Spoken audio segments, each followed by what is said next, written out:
ini suami saya akan menyaksikan sesuatu yang dialami bersama Tuhan dan dia diubahkan. Saya sangat-sangat bersyukur buat Tuhan. Silakan. Akhirnya kasih kesempatan saya ngobrol. Saya hitung 10 menit dia obrol sendiri. Ini kayaknya kelamaan ya. Dan teman-teman yang luar biasa tahu ya, kemarin nggak ada perjanjian ini kan. Itu, istri apa yang dia lakukan segalanya semuanya benar. Suami semuanya salah ya. Jadi wanita-wanita itu sehari cuma berapa kata? 25.000. Oh, ibu-ibu 25.000, 500.000 ya. Ini limited, super limited. Jadi saya cerita sedikit background saya itu bukan Kristen awalnya. Saya terlahir di keluarga yang nggak percaya Tuhan. Jadi saya dari kecil nggak tahu itu kalau Tuhan ada. Mungkin ada, saya mungkin pikir ada Tuhan. Tapi kalau Tuhan ada, kenapa keadaan kita begitu susah?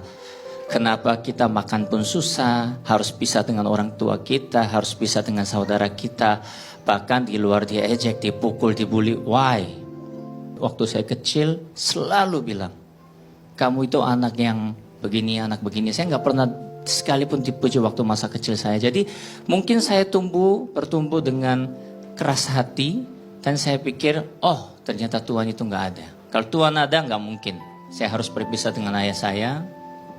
Ayah saya harus tinggalin saya umur 3 tahun harus ke Indonesia. Saya tinggal berduaan dengan mama saya. Saya dulu punya impian, punya jendela di dalam rumah. Semua punya jendela di rumah? Berarti bersyukur toh ya. Saya dulu nggak punya jendela. Saya tinggal di gudang. Saya makan nasi. Itu juga harus mohon-mohon dengan ya sama orang lain sampai makan pun susah. Dari situlah saya hidup, saya pikir kalau kita mengandalkan Tuhan tidak mampu, jadi kita harus andalin diri sendiri. Saya hidupnya seperti itu. Akhirnya, singkat cerita, saya ke Indonesia, saya punya impian dulu. Pokoknya saya nggak mau miskin, pokoknya saya harus kaya, saya harus punya uang untuk mendapatkan kekuasaan. Kalau miskin, siapapun bisa ejek kita, siapapun bisa bully kita. Tapi ketika kita punya duit, siapa yang berani ejek kita? Saya mindsetnya dulu seperti itu. Dari situlah saya menjadi boyband waktu itu, meskipun hanya lip sync. Duit saya waktu itu banyak. Oh jangan salah, tadi mau nyanyi kalau janjian suara saya bagus loh. Ya, zaman dulu lip sync ya kan. Tapi anehnya Tuhan mengizinkan saya mempunyai sesuatu dalam arti sehari dulu cari 100.000 susah. Tiba-tiba kontrak 100 juta, 200 juta, 300 juta. Gampang banget dapatnya. Oh, ya kan? Tanpa Tuhan saya bisa, saya pikir begitu. Akhirnya 2 tahun saya berjaya, akhirnya saya itu makin sombong, makin keras kepala, akhirnya saya jatuh. Saya jatuh benar-benar habis, sampai semua TV nggak ada yang manggil saya, sampai uang saya semuanya habis, akhirnya saya uang deposit apartemen saya bawa keluar, akhirnya saya tinggal di kos.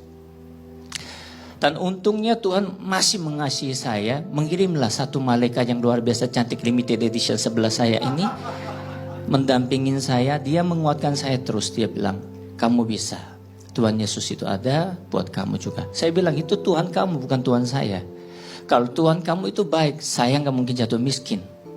Tapi untungnya istri saya waktu itu nggak terlalu cerai, beda sama sekarang ya. Jadi dulu dia cuma hanya doain saya selama berapa tahun? 7 tahun. Lebih. Enggak dong, 2 tahun. Sampai sekarang. Oh enggak, sampai sekarang. Tapi doanya waktu itu 2 tahun. Akhirnya saya, puji Tuhan, kembali berkarir sebagai aktor. Jadi kayak kelas internasional, ya, sitcom dan lain-lain. Dari situ saya percaya. Anehnya orang-orang habis jatuh dikasih berkat, pasti percaya Tuhan. Wah Tuhan itu baik, bisa mengembalikan saya. Tapi habis itu lupa. Habis itu saya bilang, oh, perpuluhan itu apa? Dia bilang perpuluhan dari penghasilan kita harus kasih 10% buat Tuhan kita. Terus 10% itu kalau pendetanya pakai macam-macam gimana? Saya tanya gitu. Dia bilang itu bukan urusan kamu. Loh itu urusan saya, itu uang saya. Jadi masih keras kepala. Misalkan saya jadi Tuhan saya begini nih. Si Korea kecil satu ini gitu kan. Tapi akhirnya saya mulai pelajarin. Oh ternyata Tuhan Yesus itu benar ada. Saya percaya. Tapi makin sibuk karir saya, makin diberkati sama Tuhan, saya mulai lupain Tuhan. Makin malas gereja. Makin lebih pentingkan mamon daripada Tuhan kayaknya. Dan puji Tuhan, Tuhan kasih badai yang luar biasa tahun lalu. kita satu keluarga ini semuanya terlihat happy di media sosial. Dan memang sampai tahun lalu sebelumnya masih happy. Ternyata istri saya berpendapat beda karena saya ini suka diem kalau di rumah. Meskipun kelihatan ceria begini, di rumah saya nggak pernah obrol. Jadi dia itu pingin obrol, ingin obrolkan tentang keluarga. Hari ini aku kegiatannya begini-begini. Suami udah capek kerja pulang, istri-istri itu harus kasih istirahat gitu loh suaminya. Makanya lihat suami-suami pada botak-botak kan. Itu karena stres, Beb. Saya bukan menyinggung Anda loh. Ya. Enggak, ya. Itu best friend saya, ya. Jadi istri itu harusnya kasih waktu menurut saya. Tapi ternyata istri itu bukan perlu solusi atau perlu dibalas jawab apa. Perlu didengerin. Tapi anehnya suami-suami kalau denger 1000 kata, 2000 kata capek telinganya. Akhirnya mulai berantem. Saya bilang, aduh kamu cerewet. Memang dia cerewet. Tapi harusnya saya menerima kan. Saya udah menikah dengan dia, harusnya menerima semuanya. Akhirnya numpuk, kita akhirnya silent treatment. Silent treatment itu gimana, Beb? Kadang-kadang kita tuh mengabaikan perasaan kita, nggak mau diselesaikan. Udahlah, pokoknya kita pikir, yaudahlah kamu tahu daripada ribut kita diem aja. Dan itu tuh sangat bahaya banget. Mungkin Cidebi bisa kasih pengetahuan nantinya, tapi itu sangat bahaya. Akhirnya kita terpendam-pendam yang satu ketika akan menjadi bom waktu.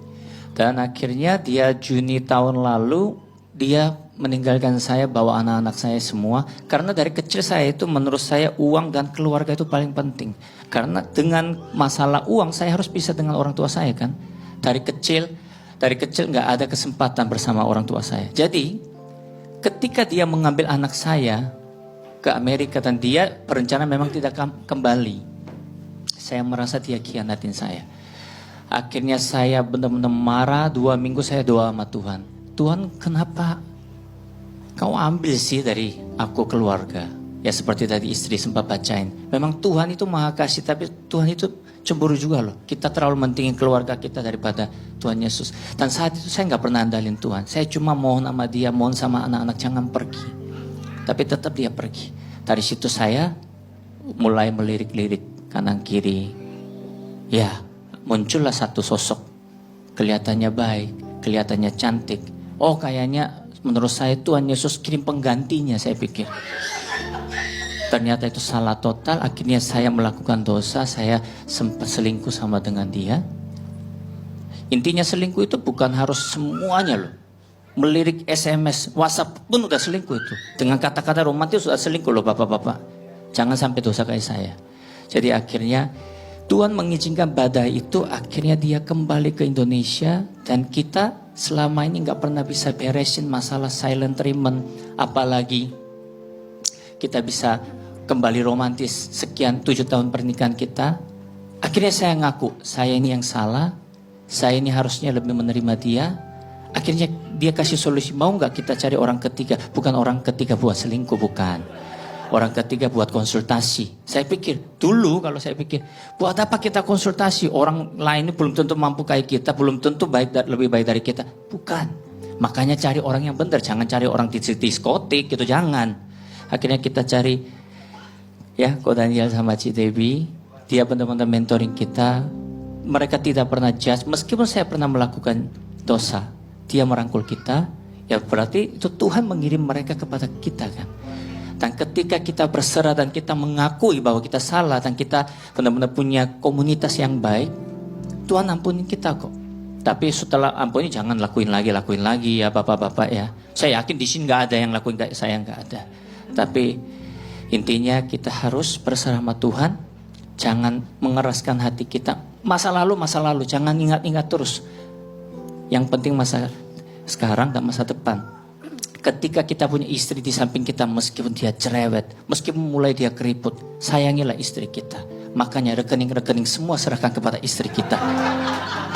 Ibu senang sekali kalau ketika rekening ya. Dan juga istri-istri ketika suami pulang, kasih dia nafas dulu. Kasihlah ya nafas 1 menit baru cerewet boleh. Ya tuh. Jadi semoga sharing kita bisa berkat buat kita semua.